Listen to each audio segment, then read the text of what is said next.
A night in my life dito sa Canada dahil gabi na.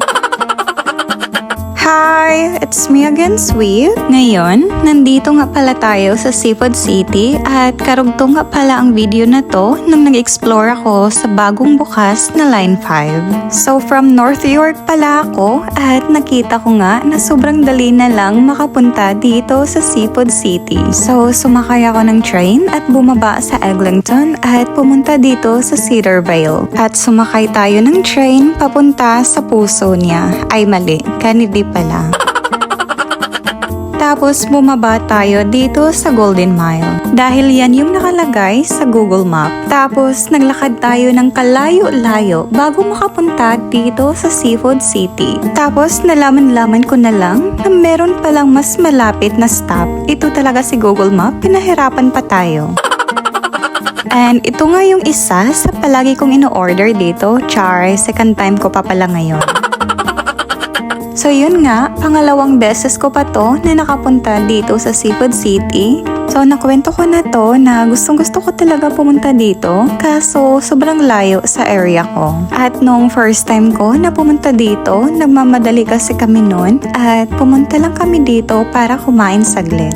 So hindi na kami masyadong nag-explore. At ito nga ang isa sa in-order ko. Mukha siyang kari-kari pero Bicol Express siya guys. Nasanay kasi ako na ang Bicol Express is yung color white pero ang sarap niyan. At nandito na nga ang ating food. So pakainin niyo muna ako bago pa ako mabaliw sa kanya. At dahil nga sobrang busy ko sa work kanina, so mga 6 AM gumising na ako at nagbiyahe papunta sa trabaho. Dahil sa sobrang busy ko, ito na ang aking breakfast, lunch at dinner. May pagkain naman sa bahay pero parang mas masarap kasi pag gumastos, joke. Pero wag kayong mag-alala dahil wala namang problema dahil nagtatrabaho nga tayo. So at least meron tayong freedom na gawin natin kung anong gusto natin. Pero syempre, wag nating kalimutan na mag-control sa gastos at we should always live below our means para hindi natin masisisi si Canada.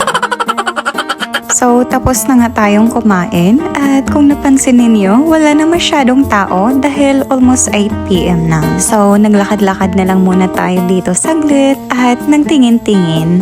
At nakita ko nga to, ang cute no? Happy Valentine guys! At ito din nakita ko, kakanta si Ray Valera ngayong March 7. Sa mga gustong manood, scan nyo lang ang QR code. And ngayon, pauwi na tayo at ipapakita ko sa inyo ang mas malapit na bababaan papunta dito para hindi na kayo maglakad ng malayo tulad ko.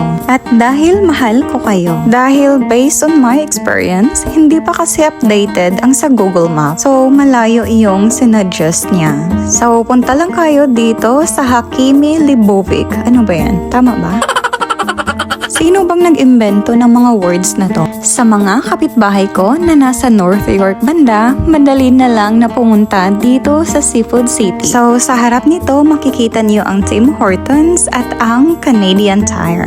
So yun lang ang ating A Night in My Life dito sa Canada. Thank you for watching. Bye!